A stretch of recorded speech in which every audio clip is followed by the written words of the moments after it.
Tuğrul ve Çağrı Beyler henüz 1040 Dandanakan Savaşı'nı gerçekleştirmeden ve devlet olmadan önceki dönemde 1029 yılında Alparslan dünyaya geldi. Tam ismi Adudü Devle Ebu Şuca Muhammed Alparslan bin Davud. Dandanakan Savaşı gerçekleşirken 11 yaşındaydı. Tuğrul Bey'in batı fetihleri gerçekleşirken babası Çağrı Bey de Horasan ve devletin doğu kısımlarını yönetiyordu. Çağrı Bey, Alparslan'ı bizzat yanında eğiterek tam bir savaşçı haline getirdi.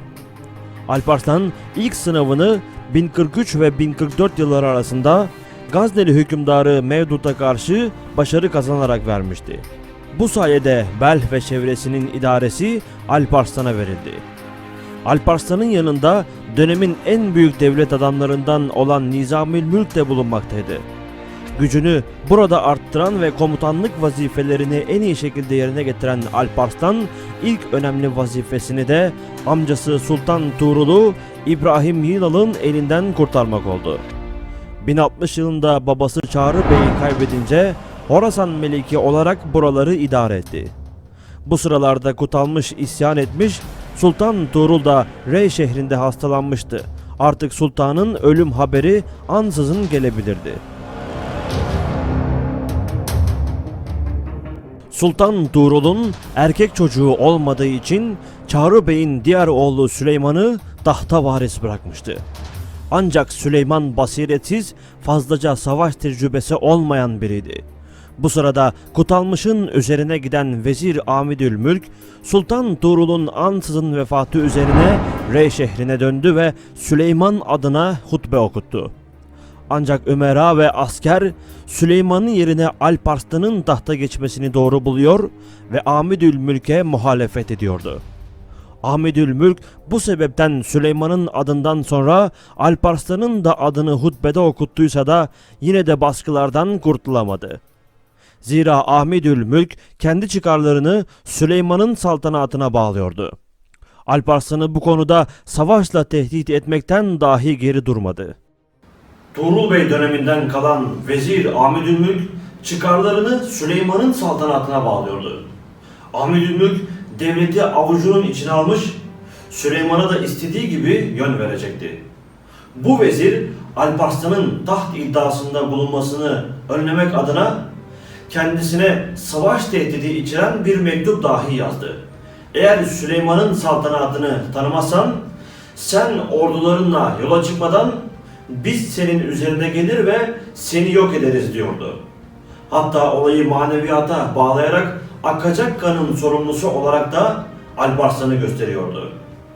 Ancak Selçuklu önde gelenleri Alparslan'ın sultan olmasında ısrar ettiler. Sultan Tuğrul'un vefatını fırsat bilen Kutalmış, Rey üzerine hareket edince Süleyman buradan kaçarak Şiraz'a yerleşti. Kutalmış kendisini sultan ilan edince Alparslan da kuşatılmış olan Rey üzerine kendi ordusuyla ilerledi.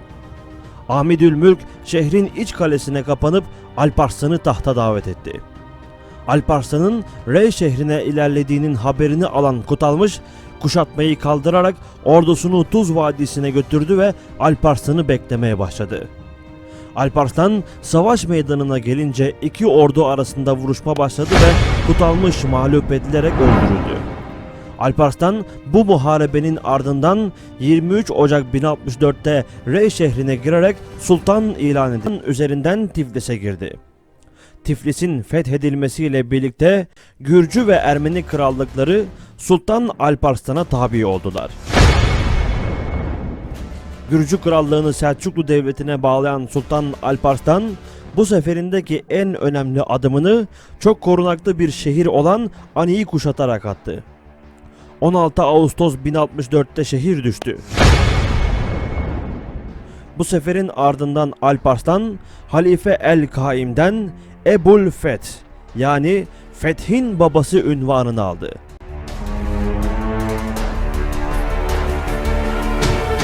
Alparslan Rey şehrine geri döndüğünde Sultan Tuğrul döneminden kalan Vezir Amidülmülk'ü görevinden alarak ünlü devlet ve siyaset adamı Nizamülmülk'ü veziri olarak atadı. Bu atamanın ardından Alparslan tüm iç siyaseti de kendi eline aldı.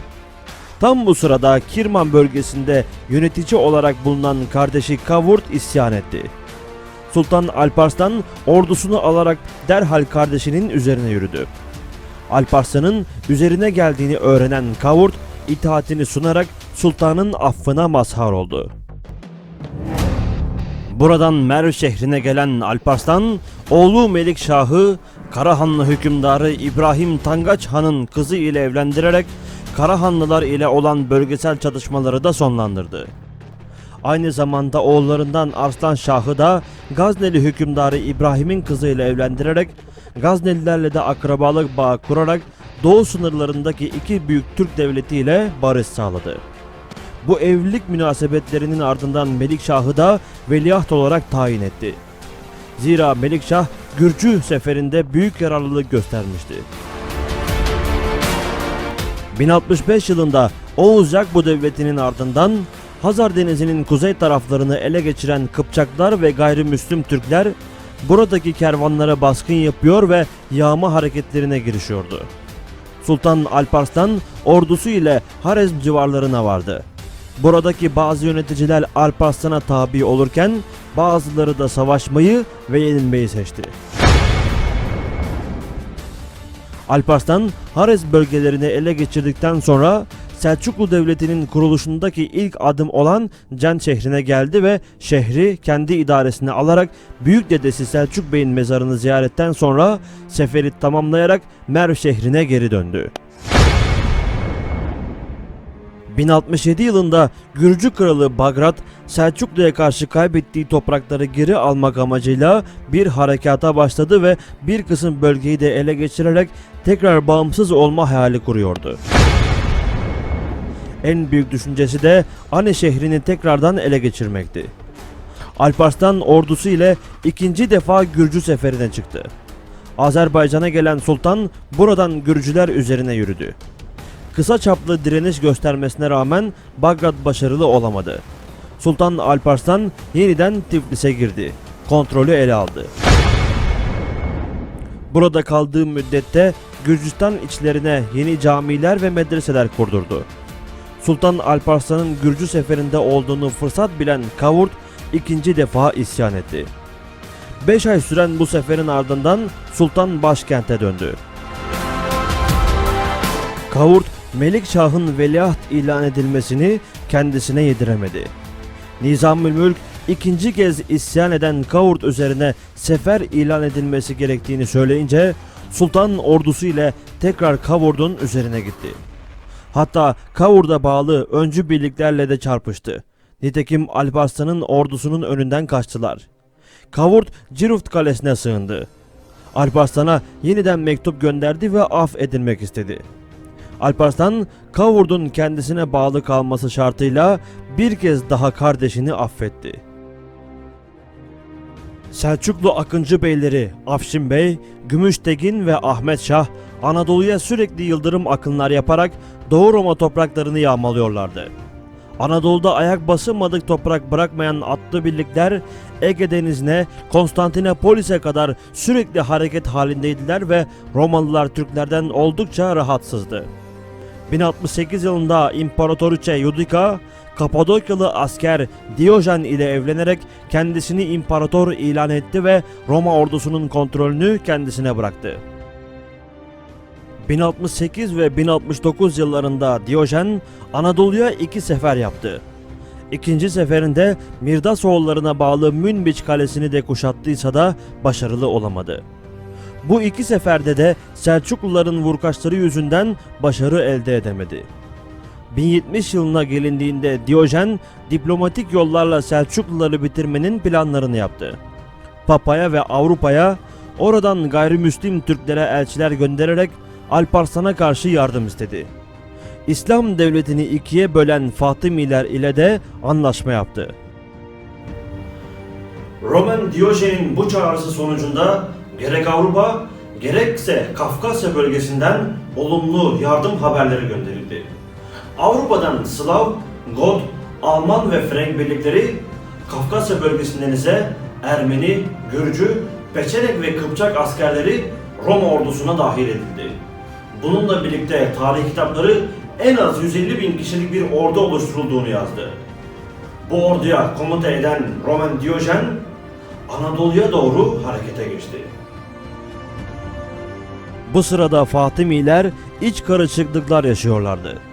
Romalıların da Fatimiler ile anlaşması üzerine Sultan Alparslan 1070 yılında Mısır seferine çıktı. Romalılara gözdağı vermek için de seferi Anadolu'dan başlattı.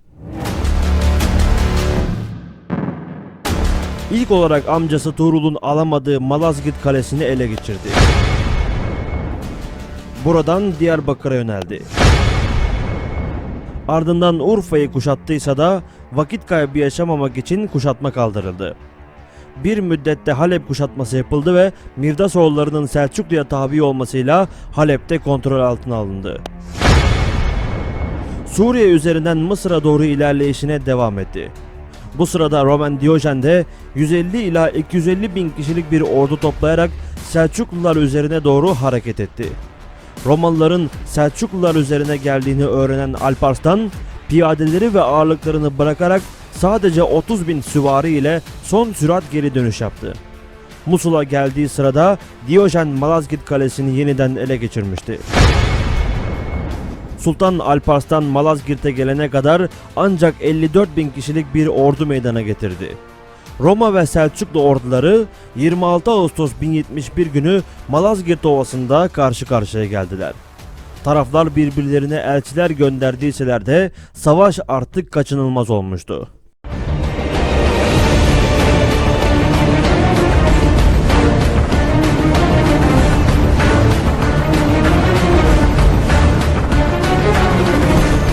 Alparslan atlı birliklerine tepelik kısımların arkalarına saklanmalarını emretti.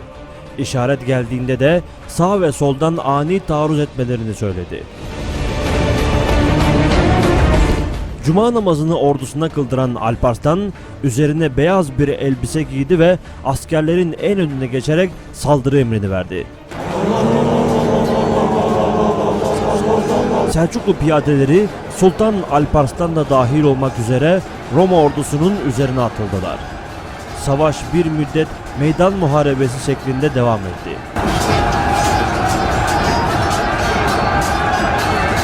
Selçuklular taktik gereği bozguna uğramış gibi geri kaçmaya başladılar. Romalılar da kendilerini takip etti.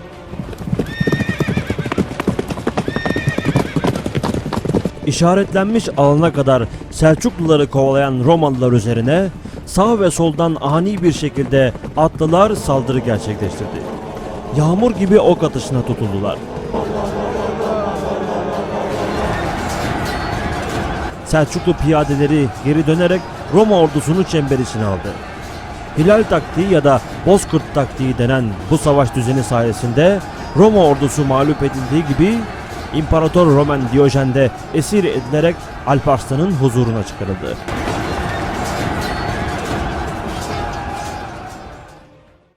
Roman Diyojen sultanın çadırında misafir gibi ağırlandı ve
İstanbul'a döndüğünde yeni imparator çoktan tahta çıkmıştı. Kendisi esir edildi. Gözlerine mil çekildikten bir müddet sonra da hastalanarak öldü. Diyojen'in ölmesiyle anlaşma bozuldu ve bu sebepten Sultan Alparslan Akıncı beylerine Anadolu'nun her yerine yıldırım akınlar yapılmasını emretti. Malazgirt Savaşı'nın ardından Sultan Re'ye döndü. Karahan hükümdarı Şemsülmülk Buhara ve civarına saldırı gerçekleştirdi. Kendisi Sultan Alparslan'ın kızı ile evliydi ve bu savaşın sebebi olarak sultanın kızını gördüğü için onu döverek öldürdü. Alparslan kızının bu şekilde öldürülmesinin haberini alınca büyük bir öfkeyle Karahanlılar üzerine yürüdü. Ceyhun Nehri'ni geçti ve Berzem Kalesi'ni kuşattı. Kale bir müddet mukavemet ettiyse de Selçuklular burayı ele geçirerek kale komutanı Yusuf el-Harizmi'yi esir ettiler. Yusuf el-Harizmi, Sultan Alparslan'ın huzuruna çıkarıldığında çizmesinde sakladığı bıçağı Alparslan ve Emir Gevherayin'e saplamayı başardı. Sultan Alparslan vezirlerine Melikşah'ın tahta geçirilmesini tekrar ettikten sonra 23 Kasım 1072'de vefat etti.